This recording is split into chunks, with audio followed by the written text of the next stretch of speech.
Hello welcome to icon India. మీరు ఏ exam prepare అవుతున్నా modern history point of వ్యూలో మీకు ఎగ్జామినేషన్లో క్వశ్చన్స్ ఉంటాయి. సో దీనికి సంబంధించి మీరు ప్రిపేర్ అయ్యేటువంటి ఎగ్జామ్స్ కోసం ఐకాన్ ఇండియా మీకు ఆన్లైన్ లైవ్ క్లాసెస్ని అందిస్తూ ఉంది. ఎక్స్క్లూజివ్గా మోడర్న్ హిస్టరీకి సంబంధించినటువంటి కాంటెంట్ని కూడా అందించడం జరుగుతూ ఉంది. దీనికోసం మీరు ఐకాన్ ఇండియా ఛానల్ని ఫాలో అవ్వండి. క్లాసెస్ కోసం ఐకాన్ ఇండియా యాప్ని ఫాలో అవ్వండి. సో యాప్ని డౌన్లోడ్ చేసుకుని యాప్ ద్వారా రిజిస్టర్ చేసుకుంటే మీకు ఫుల్ లెంత్ క్లాసెస్ని పొందవచ్చు. సో ఇక్కడ భారతదేశానికి సంబంధించి బ్రిటిష్ వారి పరిపాలన భారతదేశంలో కొనసాగుతున్నటువంటి టైంలో భారతదేశానికి స్వతంత్రం కావాలి లేదా డొమినియన్ స్టేటస్ కావాలి, స్వయంగా మమ్మల్ని మేమే పరిపాలించుకుంటాము అని చెప్పేసి భారతీయుల నుంచి ఒక డిమాండ్ ఉంటుంది. సో ఈ డిమాండ్ ఉన్న నేపథ్యంలో భారతదేశానికి సంబంధించినటువంటి పరిపాలన అంశాలు, భారతదేశానికి సంబంధించిన రాజ్యాంగ అంశాలను కోసం 1927 ఇన్ 1927లో సైమన్ కమిషన్ని మొత్తం బ్రిటిష్ వారిని సభ్యులుగా నియమించి ఒక కమిషన్ను పంపిస్తే ఆ కమిషన్ను భారతదేశంలో ఉన్నటువంటి ఇండియన్ నేషనల్ కాంగ్రెస్ పార్టీతో పాటు మరికొంతమంది పూర్తిగా వ్యతిరేకిస్తారు. సో దీనితో ఇదే సమయంలో బ్రిటిష్ వారు హర్కోట్ బట్లర్ అనేటువంటి కమిషన్ కూడా నియమిస్తుంది. ఎందుకు నియమిస్తుంది అని అంటే డయార్కీకి సంబంధించి, ద్వంద్వ పరిపాలనకి సంబంధించి, ద్వంద్వ పాలనకి సంబంధించి ఇటు కేంద్రము అలాగే రాష్ట్రాలకి సంబంధించిన పరిపాలన విధానాలు ఎలా ఉండాలి, కేంద్ర రాష్ట్ర సంబంధాలు రిలేషన్స్ ఎలా ఉండాలి అనేటువంటి అంశాలను పరిశీలించేందుకోసం బట్లర్ కమిషన్ను బ్రిటిష్ ప్రభుత్వం సైమన్ కమిషన్ని నియమించినటువంటి సమయంలోనే నియమిస్తుంది.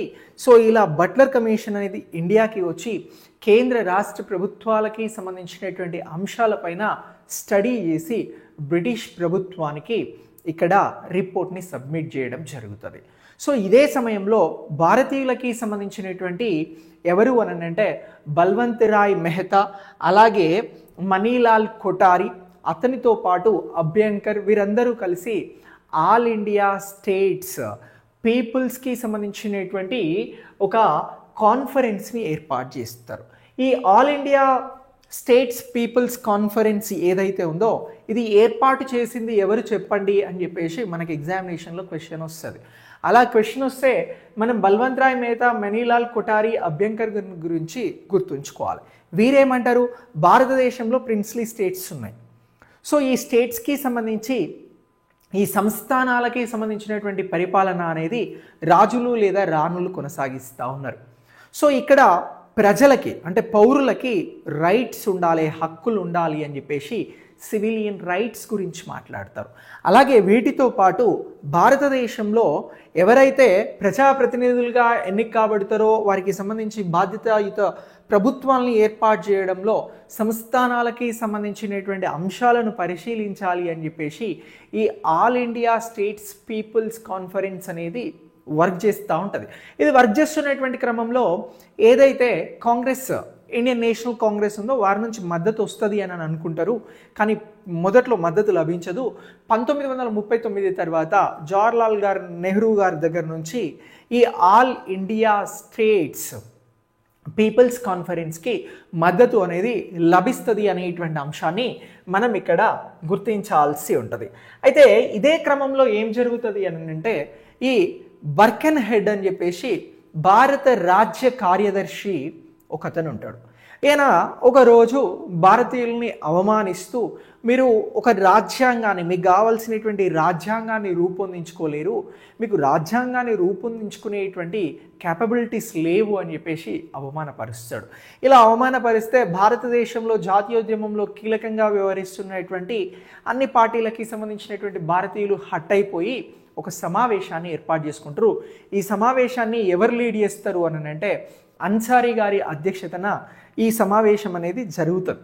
సో ఇలా ఈ సమావేశం జరిగిన తర్వాత ఈ ఆల్ పార్టీ మీటింగ్కి సంబంధించి సమావేశంలో కూర్చుని ఈ సమావేశం అంతా ఢిల్లీలో జరిగిన తర్వాత అన్సారీ గారు అధ్యక్షత వహించినటువంటి ఈ సమావేశంలో మోతీలాల్ నెహ్రూ గారిని నియమిస్తున్నాం, ఈయన రాజ్యాంగ రచనకి సంబంధించినటువంటి రచన అనేది చేస్తారు, ఇండియన్ కాన్స్టిట్యూషన్ ఎలా ఉండాలి అని చెప్పేసి మోతీలాల్ నెహ్రూ గారు చెప్తారు అని చెప్పేసి ఆయన అధ్యక్షతన కొద్దిమంది సభ్యులతోటి 7 మంది ఇతర సభ్యులతోటి ఏం చేస్తారు అని అంటే రాజ్యాంగ రచనకి సంబంధించినటువంటి కమిటీని ఫామ్ చేస్తారు.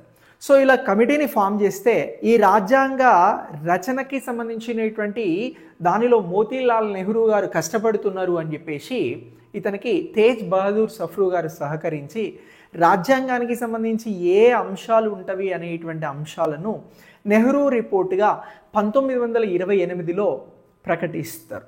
సో ఇలా నెహ్రూ రిపోర్ట్గా ప్రకటించినటువంటి అంశాలలో మాకు పూర్తి స్వతంత్రం ఏం అవసరం లేదు, డొమినియన్ స్టేటస్ ఇవ్వండి, మమ్మల్ని మేము స్వయంగా పరిపాలించుకుంటాము అని చెప్పేసి ఈ నెహ్రూ రిపోర్ట్, మోతీలాల్ నెహ్రూ రిపోర్ట్లో మొదటిసారి ప్రకటిస్తారు.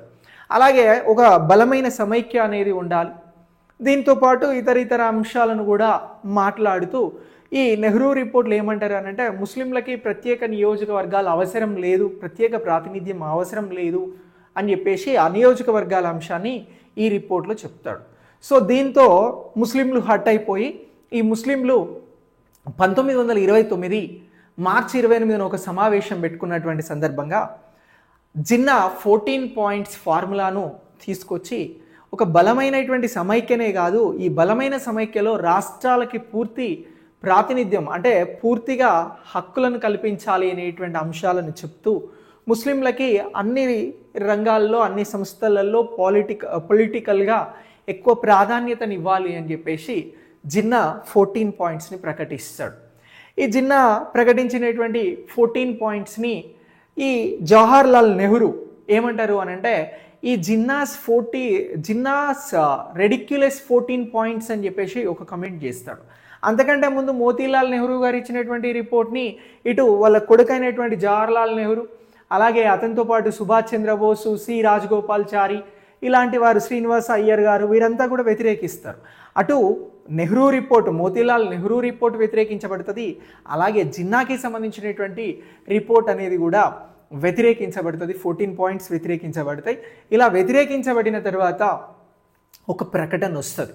ఈ ప్రకటననే దీపావళి ప్రకటన అని అంటాం. ఎందుకు అని దీపావళి ప్రకటన అని అంటాము అని అంటే ఇప్పటికీ 1928 గడిచిపోతుంది. 29వ సంవత్సరంలో ఇప్పుడు భారతదేశానికి బ్రిటిష్ వారి తరపు నుంచి భారతదేశాన్ని పూర్తి స్థాయిలో పరిపాలన చేసేటువంటి అధికారం గవర్నర్ జనరల్, వైస్రాయ్ అని పిలిచేవారు, వైస్రాయ్కి ఇస్తారు. ఆ వైస్రాయ్గా ఎవరు ఉంటారు భారతదేశంలో అంటే లార్డ్ ఇర్విన్ ఉంటాడు. ఈ లార్డ్ ఇర్విన్కి ఒకరోజు బ్రిటన్ నుంచి ప్రధానమంత్రి రామ్సే మెక్డొనాల్డ్ గారు ఓ లెటర్ రాసి, లార్డ్ ఇర్విన్ గారు మీరు ఏం చేస్తున్నారు, సైమన్ కమిషన్ అనే ఒక రిపోర్ట్ వచ్చింది, ఈ రిపోర్ట్ మీద మనం ఇప్పటివరకు ఏకాభిప్రాయం సాధించలేకపోయినాం, భారతదేశంలో ఉన్నటువంటి అన్ని పార్టీలను తీసుకొని నువ్వు లండన్ రా, సో లండన్లో రౌండ్ టేబుల్ సమావేశం పెట్టి మనం ఏకాభిప్రాయం దీని మీద సాధించాల్సిన అవసరం ఉంది అని చెప్పేసి రామ్సే మెక్డొనాల్డ్ గారు ఇక్కడ ఉన్నటువంటి లార్డ్ ఇర్విన్ని ఈ విధంగా హెచ్చరించడంతో లార్డ్ ఇర్విన్ ఏం చేస్తాడు అని అంటే దీపావళి 1929 అక్టోబర్ 31న దీపావళి జరుగుతూ ఉంటుంది భారతదేశంలో. ఆ రోజున ఒక ప్రకటన విడుదల చేస్తాడు. ఏమని ప్రకటన విడుదల చేస్తారు అని అంటే మీకు బ్రిటిష్ ప్రభుత్వం స్వతంత్రం ఇవ్వడం అనేటువంటి అంశాన్ని పక్కన పెడితే స్వయం ప్రతిపత్తిని కల్పించడానికి సిద్ధంగా ఉంది, డొమినియన్ స్టేటస్ ఇచ్చేందుకు బ్రిటిష్ ప్రభుత్వం సిద్ధంగా ఉంది, మీరంతా కూడా లండన్ రావాలి, యునైటెడ్ కింగ్డమ్ లండన్లో రౌండ్ టేబుల్ సమావేశాలు అనేవి నిర్వహించబడతాయి, ఈ సమావేశాలకి మీరందరూ వస్తే మేము హ్యాపీగా ఫీల్ అవుతాం, సో అక్కడ మనం మాట్లాడదాం భారతదేశానికి ఏం కావాలి అనేటువంటిది. మాట్లాడే కంటే ముందే నేనే ప్రకటన చేస్తా ఉన్నా, డొమినియన్ స్టేటస్ ఇచ్చేందుకు బ్రిటిష్ ప్రభుత్వం సిద్ధంగా ఉంది మీకు అని చెప్పేసి ఒక ప్రకటన చేస్తాడు. ఈ ప్రకటన 1929 అక్టోబర్ 31న దీపావళి రోజున జరిగినటువంటి ప్రకటన కాబట్టి ఈ ప్రకటనను దీపావళి ప్రకటన అని అంటారు. ఈ ప్రకటన వచ్చిన తర్వాత రౌండ్ టేబుల్ సమావేశాలకు మేము రాము అని చెప్పేసి కాంగ్రెస్ పార్టీ అంటే ఇండియన్ నేషనల్ కాంగ్రెస్ అనేటువంటిది ఈ సమావేశాలని బహిష్కరిస్తుంది. అయితే ఈ బహిష్కరించేటువంటి అంశాన్ని ఎక్కడ నిర్ణయం తీసుకుంటారు అని అంటే 1929 లాహోర్లో నిర్ణయం తీసుకుంటారు. ఈ 1929 లాహోర్కి సంబంధించినటువంటి సమావేశం డిసెంబర్లో 1929లో నిర్వహించబడుతుంది. నిర్వహించబడేటువంటి సమావేశంలో ఈ సమావేశానికి అధ్యక్షత ఎవరు వహిస్తారు ఐఎన్సీకి సంబంధించిన ఈ వార్షిక సమావేశానికి అని అంటే జవహర్లాల్ నెహ్రూ గారు. మొదటిసారి జవహర్లాల్ నెహ్రూ గారు ఇండియన్ నేషనల్ కాంగ్రెస్కి అధ్యక్షుడిగా నియమించబడతాడు 1929. అయితే అంతకంటే ముందు 1927లో సైమన్ కమిషన్ నియమించబడి సైమన్ కమిషన్ 1928లో భారతదేశానికి వచ్చినప్పుడు సైమన్ గో బ్యాక్ అని చెప్పేసి ఉద్యమం వస్తుంది. ఈ ఉద్యమాన్ని తీవ్రతరం చేసినటువంటి వాళ్ళలో లాలా లజపతి రాయ్ గారు ఉంటారు. ఈ లాలా లజపతి రాయ్ గారి పైన బ్రిటిషర్స్ కావాలి అని చెప్పేసి దాడి చేసి లాహోర్లో ఒక సమావేశం పెట్టినటువంటి సందర్భంగా దాడి చేస్తే ఆ దాడి కారణంగా లాలా లజపతి రాయ్ గారు మరణిస్తారు. సో అలా మరణించి సైమన్ కమిషన్ వ్యతిరేకించి తను బ్రతికున్నంత కాలం బ్రిటిష్ వారికి వ్యతిరేకంగా పోరాడినటువంటి లాలా లజపతి రాయ్ గారిని గుర్తు చేసుకుంటూ ఇక్కడ లాహోర్లో జరిగినటువంటి ఐఎన్సి సమావేశానికి లాలా లజపతి రాయ్ సమావేశంగా పేరును పెడతారు. అలా పేరును పెట్టడమే కాకుండా ఈ 1929 ఈ ఐఎన్సి సమావేశాలలో ఏమని నిర్ణయం తీసుకుంటుంది కాంగ్రెస్ పార్టీ అని అంటే, భారతదేశానికి డొమినియన్ స్టేటస్ కాదు, భారతదేశానికి కావాల్సింది పూర్ణ స్వతంత్రము అని చెప్పేసి ఈ పూర్తి స్వతంత్రానికి సంబంధించినటువంటి అంశాన్ని కాంగ్రెస్ పార్టీ ప్రకటిస్తుంది.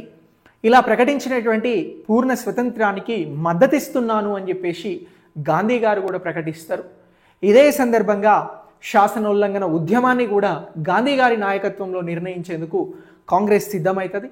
అయితే బ్రిటన్లో నిర్వహించబోయేటువంటి రౌండ్ టేబుల్ సమావేశాలకు హాజరు కాము అని చెప్పేసి కూడా ఇక్కడ ఎవరు చెప్తారు అని అంటే కాంగ్రెస్ చెప్తుంది. సో ఇలా ఈ అంశాలన్నింటినీ కూడా మనం ఎగ్జామినేషన్ పాయింట్ ఆఫ్ వ్యూలో గుర్తుంచుకోవాలి. సో ఇక్కడ ఇండియన్ ఇండిపెండెన్స్ లీగ్ అనేటువంటిది ఒకటి ప్రారంభించబడుతుంది. ఇది సుభాష్ చంద్రబోస్ జవహర్లాల్ నెహ్రూ గారు కలిసి ఏదైతే నెహ్రూ రిపోర్ట్ 1928 మోతీలాల్ నెహ్రూ రిపోర్ట్ వస్తుందో ఆ తర్వాత దీన్ని ప్రారంభిస్తారు. మోతీలాల్ నెహ్రూ రిపోర్ట్ ఎందుకు వచ్చింది అనేది మాట్లాడినాం. అలాగే జిన్నా 14 పాయింట్స్ ఎందుకు వచ్చినవి అనేది మాట్లాడినాం. దీపావళి ప్రకటన ఏంటి అని మాట్లాడినాం. సైమన్ కమిషన్ గురించి మాట్లాడినాం. బట్లర్ కమిషన్ గురించి తెలుసుకున్నాం. All India states people conference గురించి మాట్లాడడం జరిగింది. అలాగే లాహోర్ సమావేశం గురించి కూడా మనం ఈ వీడియో ద్వారా మాట్లాడినాం. నేను చెప్పిన ఈ అన్ని అంశాల నుంచి కూడా మీకు ఎగ్జామినేషన్ పాయింట్ ఆఫ్ వ్యూలో ఏదో రకంగా బిట్ ఉంటుంది. సో కాబట్టి మీరు ప్రిపరేషన్ ఈ విధంగా చేసుకునేందుకు ఐకాన్ ఇండియా అద్భుతమైనటువంటి క్లాసెస్ మీకు అందిస్తూ ఉంది. దీనికోసం ఐకాన్ ఇండియా యాప్ని డౌన్లోడ్ చేసుకొని రిజిస్టర్ అవ్వండి. Thanks for watching. నెక్స్ట్ వీడియోలో మళ్ళీ కలుద్దాం.